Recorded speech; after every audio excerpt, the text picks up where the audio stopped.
A deadly and violent weekend in Gaza once again. That Israeli attack at Rafah that killed at least 45, ratcheted up calls even louder for the U.S. to reconsider its support.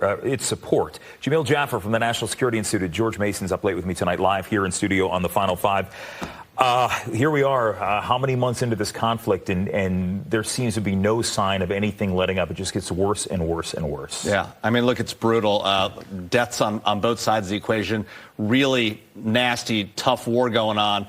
But, you know, I mean, this is a conflict that has gone on for over 1,000 years plus, right? People say October 7th was when it started, before October 7th, right, when Israel was founded. I mean, let's be real. This conflict is going back hundreds and hundreds, if not thousands of years. Why do you think that it has gotten, the temperature in the conversation has gotten to the boiling point of where it is? Because you're right, this has been going on for as long as civilization has been going on. Why now? Why are we having these very tough and very disagreeable conversations? Well, I think it comes at a time in the United States where we're having very challenging political conversations. It comes at a time where in the world we're increasingly polarized. So it's not just this Israel-Hamas conflict. It's not just the Jewish people and Palestinian people. It's Americans. It's Americans in Europe. It's the U.S. and China. It's Russia, Ukraine. I mean, there are conflicts across the globe. I mean, the world is literally on fire, and you wonder why. And this is what a world, Jim, looks like when America doesn't lead.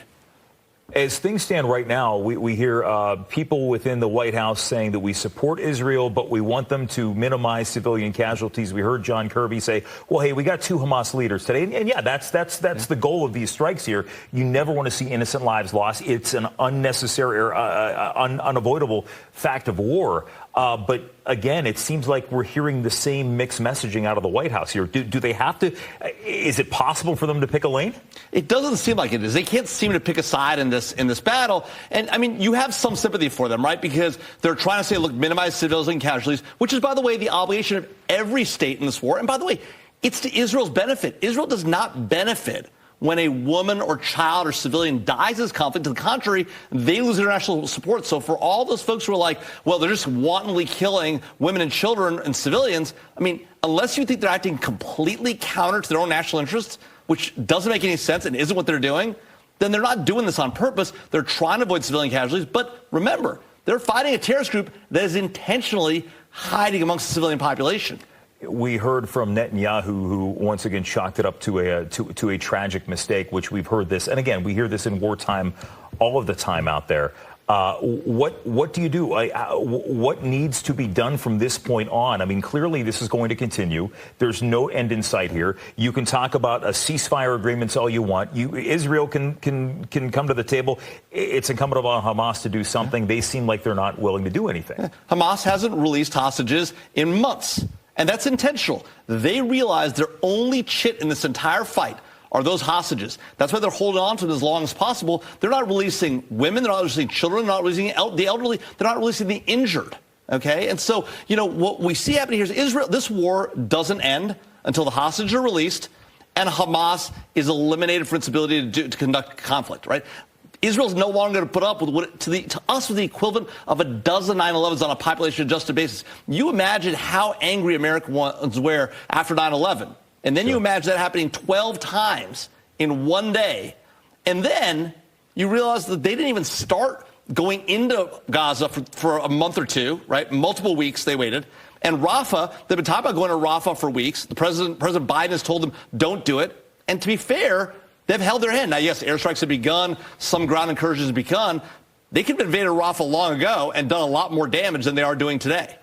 We know that the objective on the Israeli side is to eliminate Hamas once and for all, to eliminate their ability to disrupt the way of life there. But what's the yardstick for that? Because clearly, as we see terror groups metastasize, pop up here, there, and everywhere, I mean, it seems like that is a very ambiguous goal if they were to continue to pursue that. It is, and you know it's the goal that we had about al-Qaeda after 9/11, and we fought that war for 20 years.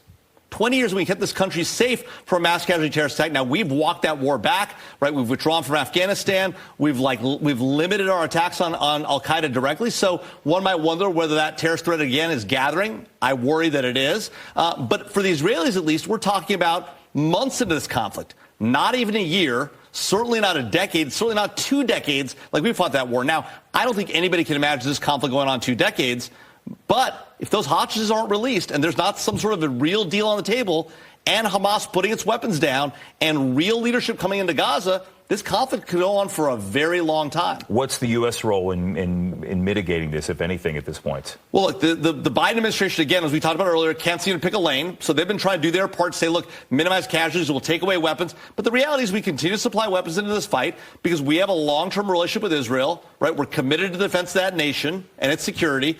And that's where they ultimately end up. Now, they're paying a huge price at home for it. They're paying a huge price internationally, as are the Israelis. And the Israelis know it. They know for every child and woman that dies, Hamas benefits, and they lose. And so they're going to try to minimize those casualties. Yeah. It doesn't mean they're not going to fight this war. One of these days, the world is not going to be on fire, and we're going to talk about something else. I would look forward to that day with you. But, Jamil, thanks for coming in, man. Thanks, Great to see you again, as always. Appreciate it. And the Final Five is back after this.